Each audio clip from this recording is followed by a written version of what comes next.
What's up, guys? This is Matt Kowalis from Detroit Sports Bettors coming at you with another episode of our Picks and Plays YouTube series. This is our third episode of the year. Started it a little late, got the YouTube series going again just a little bit later than I wanted. But again, doing a lot of content, trying to hit it from all aspects. And man, we have been killing the YouTube series. We went 6-1, 5-2, and 6-1 once again. Absolutely smashed last week. And again, so now we're 17-3 over the last 3 weeks, trying to get it going again. Remember, Detroit Sports Bettors can be found on YouTube. Obviously, you're watching YouTube right now, but we have the Facebook, the Twitter, we have a Discord, an Instagram, a podcast on Apple and Spotify. So make sure you check us out on all forms of social media so you never miss a pick or play. We absolutely smashed last week. After the 6-0 YouTube series and podcast, I released Monday Night Football and Thursday Night Football articles. Monday Night Football article went undefeated as well. 11-0 week, just absolutely insane. Sadly, the only thing I can really do is regress a little bit, but hopefully we go perfect again. I think I found some value here. And real quick, guys, I'm getting this video out on Tuesday morning. Okay, last night was the Monday Night Football matchup with the Indianapolis Colts and the Baltimore Ravens, where Indy blew it. I was the only one in my pick'em to have the Colts winning outright. I was all over the Colts +7, +7.5. You guys know that. And kickers with the Bengals screwed me there. Kickers with the Colts, So again, and as you can see with last week, getting that Bengals at +3.5 was huge, because when I released the plays, it was at 3.5. Then it went to 3, then it went to 2.5. That 3.5 ended up mattering. Yes, it was because of a kicker, but that right there is why I like to have the hook. I like to have that 0.5. It makes me feel a little more secure about everything. So I tend to run that.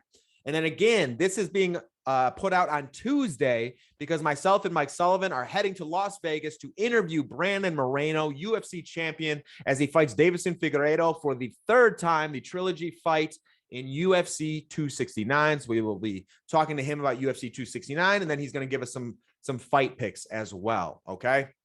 So again, trying to make these videos a little bit shorter. So let's get right into it. 17-3 over the last 3 weeks. Week 6 picks and plays. Here we go. Starting off with the Tampa Bay Buccaneers on the road against the Philadelphia Eagles. Currently, the Tampa Bay Buccaneers are -6.5 on the road, and I'd be siding with the -6.5.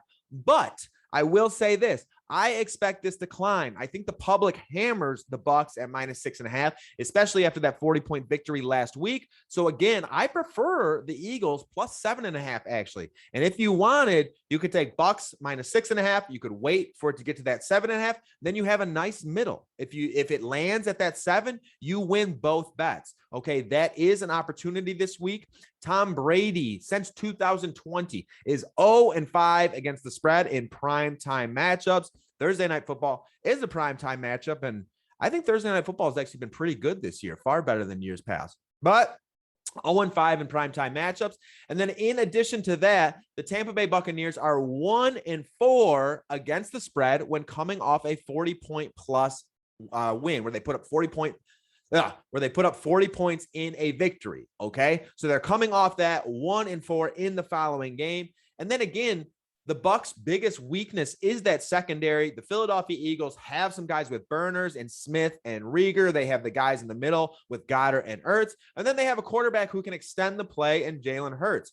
I like the Eagles here. Take it when it gets to that 7.5. Or if you want a middle, I understand that as well.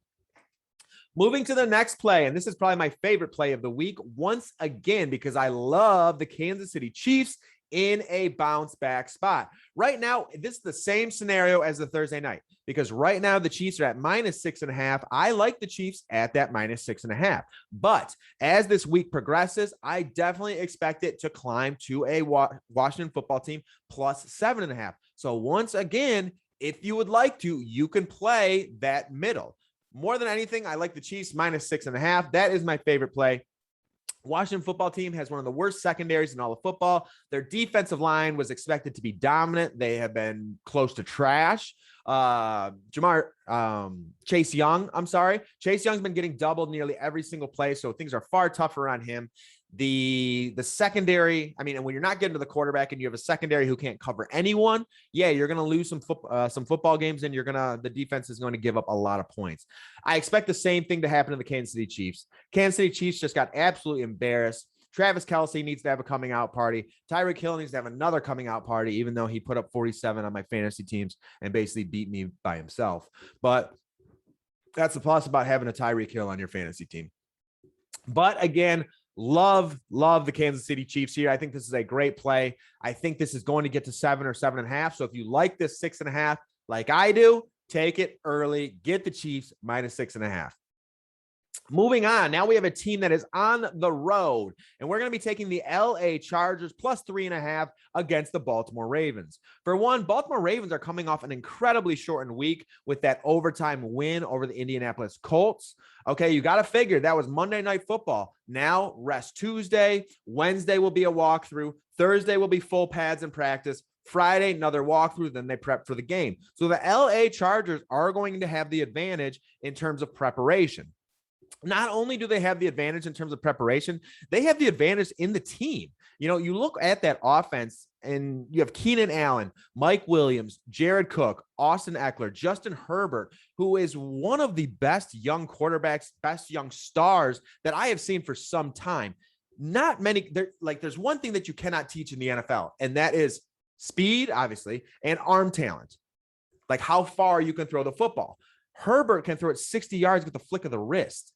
And he's getting more and more accurate and more confident with every single week. And he's a 6'6" quarterback. He is tough to take down. And then you got Mike Williams, who's 6'4", runs like a gazelle, body like a tight end, potentially going to have breakout player of the year. Keenan Allen, hands and footwork like no one else.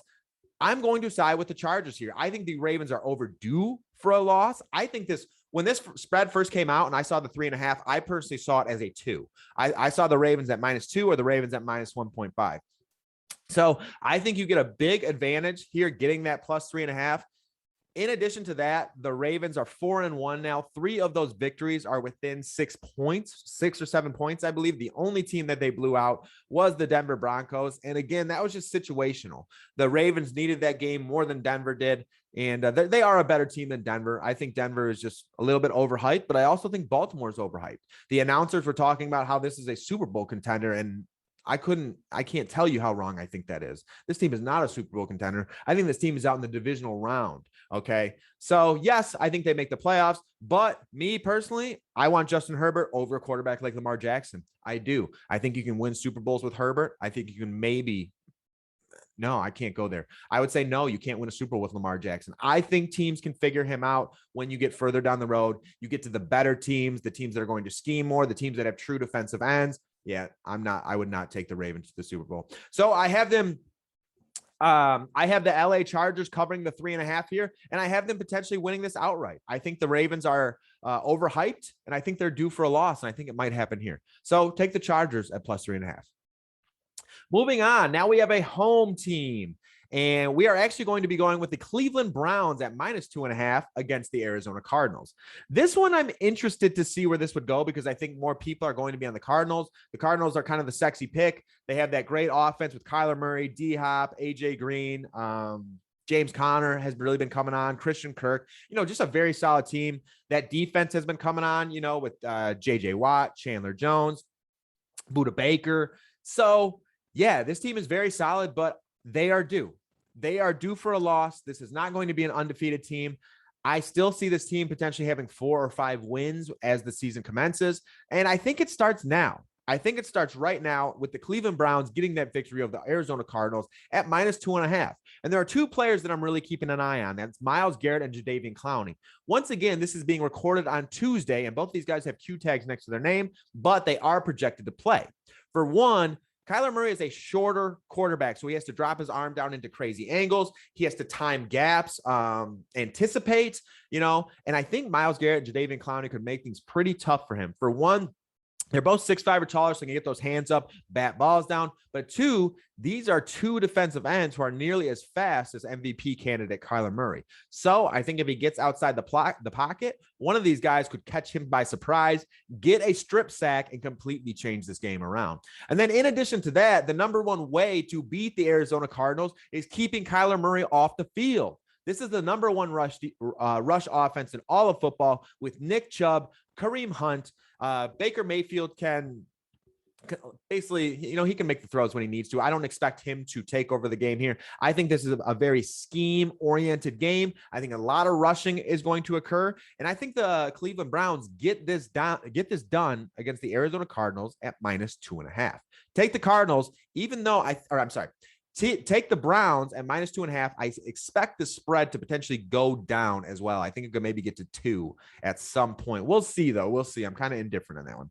But like the Browns, -2.5 to give the Cardinals their first loss of the season. Moving on, we are going to London. We are 1-0 in London this year, and we're trying to make it 2-0 as the Jacksonville Jaguars face off against the Miami Dolphins. And right now, the Jacksonville Jaguars are getting 4 points. And I'm going to be going with the Jags because, honestly, who do you see the Miami Dolphins beating by more than 4? Anyone in the league, who do you see them beating by more than 4? I know Jacksonville has not won a game. I know they've got all this stuff going on with Urban Meyer, but I've kind of liked what I've been seeing. They've been running the ball pretty good with James Robinson. Trevor Lawrence has really been coming on. He's starting to catch his stride a little bit. I get it. He's high, low. But again, this is a quarterback who was rated as high as Jim Kelly, John Elway, Andrew Luck. He is going to come along. Do not write him off just yet. Remember Peyton Manning, how he had one of the most interceptions in history his rookie year? It happens. It is an adjustment process. Okay. I like Trevor Lawrence and I like the Jacksonville Jaguars here. Another reason that I like them is Tua is back. A lot of people say that could be a spark plug. I say that's better for Jacksonville. Tua, to me, is a glorified Alex Smith. He dink and dumps up and down the field. He does not have a good deep ball. He doesn't take a ton of chances. He's just a game manager at this point in time. And to be a quarterback that makes it in this league, you need to be confident. You need to take chances. You need to have arm strength. You need to anticipate. Not saying he doesn't have all of those things, but I haven't seen a lot. I'm never root against a player to fail, but I don't think Tua looks good. And Tua makes me side with the Jacksonville Jaguars even more, getting that +4. In addition, I just see this as kind of a grimy, grinded out game. These are two teams that don't always score a ton of touchdowns. They can be held to field goals pretty easy. I see a 23-20, 21-17, 24-21, something along those lines. Then in addition to that, you got to think about the Urban Meyer stuff.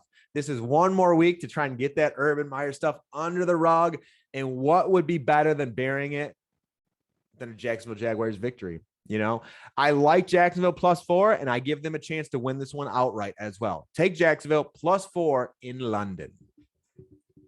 Moving on to our final play of the day, and that is Monday Night Football. And I am on the opposite side, so this line will probably move up. Okay, and as you know, I have my Monday Night Football articles. So as the week progresses, I will have an article out as well. So again, I'll go more in depth when that time comes. But right now, I like the Tennessee Titans +5.5 against the Buffalo Bills. And the main reason for that is the Buffalo Bills just won their Super Bowl. They literally just won their Super Bowl against the Kansas City Chiefs. They were dancing on the sideline. They were high-fiving. They were having the time of their life. And now what goes up, I think always must come down at some point, and it is time for a letdown game. I like the Tennessee Titans at +5.5. I could see this getting to 6. I could see this getting to 6.5. I think that's where it stops at 6.5, but we'll see. Again, this is Tuesday, so we'll see how this progresses as the week goes on. Again, the Tennessee Titans now have A.J. Brown back. They have Julio Jones back, okay? They got them back last week, but they were both still hobbled. This gives them another week to mesh, another week to get healthy. They still have Derrick Henry. This is just a game that I think sets up well for Tennessee. So again, I'm going to be riding with the Titans at +5.5, but I will be waiting to get it at 6 or 6.5, okay? I know I'm definitely against the public here, but I feel pretty good about this one going into Monday night. So I'm excited for this to get here. So again, guys, take the Titans at 5.5, but take your time because I think this one's going to go up. Now, recapping all the picks from today, we are starting off with Thursday Night Football as the Tampa Bay Bucs travel to Philly to go against the Eagles. My favorite play there is Eagles plus 7.5. But remember, you can middle that because it's currently at minus 6.5 for the Bucs. Moving on to the Kansas City Chiefs on the road against the Washington football team. Same story here. Probably an opportunity to middle, but I like the Chiefs at minus 6.5 in this one. Moving on to the LA Chargers on the road against the Baltimore Ravens. I like the LA Chargers to cover this 3.5 spread on the road against Baltimore and potentially win outright. Next, we have the Browns at home against the Arizona Cardinals. That one is minus 2.5. I like Myles Garrett and Jadeveon Clowney to chase Kyler Murray around the field and cover that minus 2.5 spread for the Browns. Moving on, we got the Jacksonville Jaguars in London against the Miami Dolphins. I like the Jaguars to cover that +4 spread against Tua and the Dolphins on the road in London. Moving on to Monday Night Football, we have the Tennessee Titans at home against the Buffalo Bills, in which what I think is a trap game for the Bills. So I'm going to be looking at the Titans at currently 5.5, but I expect that to get to 6 or 6.5. And one lean that I had that I forgot to give you guys was Packers Bears under 44.5. Right now, Bears are 12th in both pass defense and rush defense. Green Bay 11th in pass defense, 10th in rush defense.